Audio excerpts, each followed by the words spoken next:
we are the outlier. Outliers don't get things done. And I think a great example is when working with Marty last session, we were able to get our new elementary school funded as a result of working across the state with the different legislators to convince them that our need was indeed important and mandatory. I have a very, very deep understanding of school finance. I have been with the system since this new education funding model has been put in place. Like Barbara said, I can see lots of opportunity in the model. However, it's working with the legislature to make sure that as we're working through this process to make education funding efficient, that we do it the right way. The other thing is I've been serving on the Education Accountability Task Force for the last 7 years, so I also have a very deep understanding of education accountability. I am presently the president-elect for the state association, and I've been an officer in the Wyoming School Boards Association for the past 6 years, and I presently serve on 2 national committees. So I would appreciate your vote on November 6th so that I can continue to do good work for the kids in Teton County. Thank you.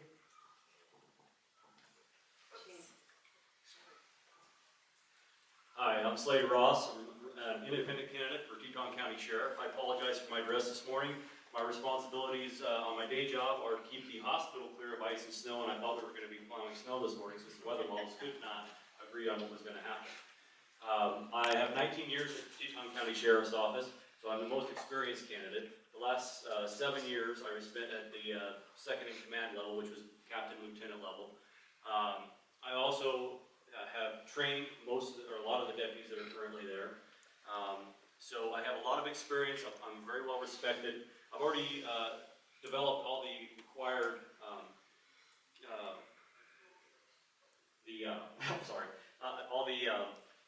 I have connections with a bunch of different agencies that we work with. So when evaluating experience, it's very important for you to understand that the Sheriff's Office is completely different than any other agency. Those types of relationships can take years to evaluate and get right, but I'm already respected by these people. I've already done that work. Through my years at the Sheriff's Office, I understood that being partisan didn't make sense. That's why I'm running as an independent. So I can serve this community best as an independent, I believe. I want to unite this community behind one goal. That is doing what's in the best public interest with the most community input possible. I don't have all the answers, but I believe as a team, we can all make the Sheriff's Office an agency that we can all be proud of. So I would ask you for your vote before or on November 6th. Thank you.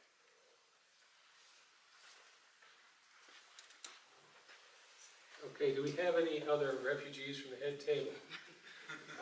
If not, Slade, you want to grab a chair and take it up front, and anybody who's a candidate, let's get some seating up front here. And I'm going to ask that we take care of one piece of business that I forgot to do at the opening of this session. Would you all please stand and join me in the Pledge of Allegiance? And take off your hat. Jonesy, get that hat. There you go. Okay, thank you. I pledge allegiance to the flag of the United States of America and to the republic for which it stands, one nation, under God, indivisible, with liberty and justice for all. Better late than never, folks. All right, thank you. Now, we're going to open this up for Q&A. This is the flaky mic. We're going to open this up to Q&A, and everything is on the table here, no pun intended. So go ahead and address your questions to any or all of the candidates. If you have a general question on a general topic, or even one that's not represented by a candidate up here that might be, say, a question on the ballot, that's also fair game. So let's go, and please raise your hand and we'll recognize you to ask some questions. Go. Hi, just for the folks on the hospital board, what do you think of the Medicaid expansion question? I'm a healthcare navigator in addition to being on the hospital board, so I get to talk to people who come in and ask. I get to talk to people who come in and ask about their options for getting insurance. And one thing I've noticed is that the Obamacare bill, as now being managed, really gives nothing to the people in our state who make less than 100% of poverty. So I personally think it would be in the interest of the hospital, so we don't have so much bad debt, and also the community, if we could expand Medicaid. Yes, briefly, Medicare, Medicaid, ACA, bad debt charity, it amounts to $65 million that the hospital loses each year. We write that off, so it's a big concern, and where it's going to take us, we don't know, but it's one of our threats certainly for future. I think Joe and Linda have made the case for Medicaid expansion. I think there's also a state case to be made that we seem to be foregoing substantial amounts of federal revenues as a consequence of not going along with Governor Meade in opting for Medicaid expansion. So it's a hospital problem, and quite frankly, I think it's a statewide problem. If I may, I would have, as governor, veto power over this, and I would veto it. Sir, you got to remember, this country's going to go bankrupt. We are going down. We're $22 trillion in debt, and you think all that federal money is coming out of the air? We're going to pay the price. The more dependent we become on federal money, the harder the consequence is going to be when there's no money. There's got to be an alternative solution, and I think we've got to reform the insurance market so that they can afford insurance. And the state has costs with that Medicaid expansion too. That's not just free federal money. Yes. As a state legislator, can I address that? We have defeated every attempt to expand Medicaid in the legislature when it's come before us. And with hindsight, it looks like we were smart to do so. Several states that have expanded Medicaid are on a glide slope to de-expansion. They cannot afford it. And as gubernatorial candidate Rammel said, there are state expenses along with this, and it's just not sustainable. I think Joan has a question here. Thanks, Bob. Thank you for organizing. I feel good about seeing the faces of people who are on the ballot. What I would like to ask any or all of you is, how do you feel about the lodging tax? Because I think I need more information.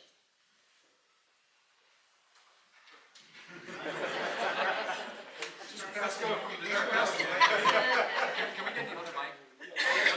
This mic seems to be that much. You close up. I'll take it. I am for the lodging tax, but as I've talked about it to the public, I've realized there is some misinformation or lack of information out there. So I'm just going to kind of define one of the pivotal problems.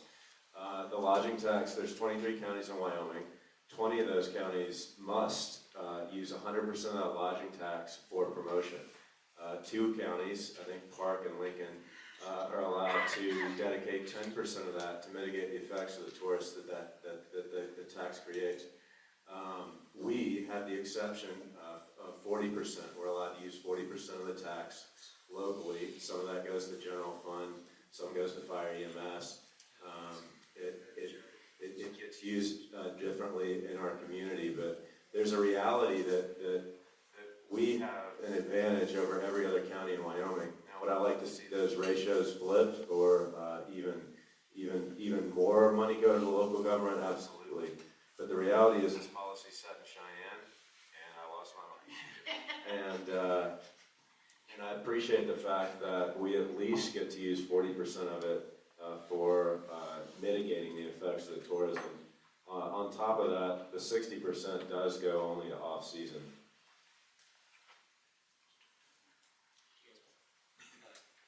So as a state legislator candidate, I think this is actually a really important question. So the question is, essentially, are we going to uphold this tax, or are we going to vote it down? And so if we vote it down, what will essentially happen is that we're going to lose the mitigation funding regardless. And then we're just going to have to figure out some other way to fund it. So that if we fund it in other ways, the services that we now have in Teton County, it's a question of who's going to be paying for that tax. Is it going to be you, the taxpayers, or is it going to be the tourists? It's no longer going to be the tourists, so it's going to end up being the taxpayers. I see in a lot of the ads that say that they want to vote down that lodging tax to force the state legislature to rebalance it. Well, what's going to happen is the state legislature is going to just take that tax money and use it for state funds and not use it for our local mitigation. And so we'll still also end up using the mitigation fund. We're not done at this yet. We're just starting it. The thing about the lodging tax that most strikes me, it makes me really angry. And the reason it makes me angry is because it pits us against one another. We live in very divisive times, as you know, and this is really something that shouldn't be dividing us as a community, but because of that mandated 60-40 split, we've got people on both sides, and it's becoming an increasingly heated argument. And so that really makes me mad. I would like to see it 100% local control, get rid of that root cause of what's dividing us, because I think we locally are the ones who can decide what's best for us. And so if we're going to be collecting the tax from tourists, then we should be the ones who are deciding what to do with it. And so that would be my ideal. And I think in the same way that in 1986 we went down to Cheyenne and spoke with one voice as a community to get the lodging tax going in the first place. And then 10 years later we went down and we got the spet tax going. I would like to see us, whether the tax wins or loses, I would like to see us go down to Cheyenne and speak with one voice and say, this is what we want. Come up with a strategy and try to implement it over the course of however long it takes. But we should have 100% local control over the tax. That's my thought. Could. Barb? Go ahead, Barb. As a past county commissioner, who spent a fair amount of time balancing service and revenue, we have a lot of people who come to our community, who have an impact on our community, and who, in my opinion, should bear the brunt of some of that service, whether it's cleaning bathrooms, plowing sidewalks, removing trash. There are a lot of impacts on our local economy, and it is, in my opinion, appropriate to ask that there is some compensation and when somebody comes into our community that comes back to offset that. The way that the tax works is that 10% goes straight to the general fund of both the town and the county governments. 30% is used to offset visitor impacts, and then 60% that goes to promotion. Of those monies, it funds your visitor center and the elk refuge, the chamber, things that are basic needs in our community from a business standpoint, from a visitor standpoint. Only about 20-something% of that actually goes into the physical active promotion from an advertising capacity, is my understanding. I totally get the pressures that we're feeling, and I get that we're seeing our community with some, issues that are uncomfortable for us, but I don't know that we can directly correlate that to the lodging tax. We are going to see that the state is looking for funds, and one of those proposed sources is a statewide lodging tax. So that's going to be another conversation that's going to be up in for everyone. Well, it won't be up for everyone to vote on, but that will be coming up, and that's a proposed 3% lodging tax that would go to the state. So just something for you to think about. Joan, thank you for that question. I'm going to vote for the lodging tax. I'm doing it for 3 reasons. The first and foremost, and it's been referenced a little bit, is the 40%. That's going to real community issues. If we choose to continue to pay for those issues, we need to find that funding somewhere else. Second reason, I think we need to work very hard with our legislators to adjust the state statute. That's a process that I feel should be taking place in parallel to whether the tax is in place or not. So right now, Teton County does not pay our fair share to the state. Tourism is our industry, is our economy. We should be paying more to the state off of tourism. A lodging tax opportunity is a way to take some funding from Teton County, from the tourists, to the state of Wyoming, given the challenges we've been hearing about today. That's the second reason. The third reason goes back to my point at the beginning. The 60%, I feel like we can do better about how we spend that. What are our priorities? And when I talk to Travel and Tourism Board, they are almost to a person, well, I shouldn't say that, I have not talked to the majority of them. The ones I've talked to have said it's not clear to them when they hear elected officials or community members say, spend the 60% differently. And I think that's incumbent on the elected officials to listen to that. When I talk to elected officials, they say, well, we have been, we say that. But they hear it differently from A, B, or Z. So for me, the elected officials need to get together, the town council and the county commissioners, and generate a clear statement of what do we mean when we say spend something differently, spend the 60% differently. I think that our priorities can be funded. Travel and tourism within the construct of the state statute, to me, means education. How do you educate our visitors? How do you educate them in what's available in Teton County? And why should you visit here? And when you visit here, to reduce your footprint here? That's on the elected officials. That's one of the reasons I want to run. It's a great example of aligning priorities with our funding. Thank you very much for that question. Go ahead. Short, please. Okay. As your state senator, I would suggest to you that the lodging tax needs to be renewed in order for us to get some changes done to it in Cheyenne. So I would vote for it this time. I wouldn't vote it for again in its present form. And the reason is that if you look at this legislation carefully, the promotional part is very limited. Teton County was actually using money to put on concerts in the ball field at Snow King, which the Attorney General said, no, no, no. And it's pretty clear from the language of the statute that the promotional money goes to advertising and marketing. And it's very specific. And indeed, the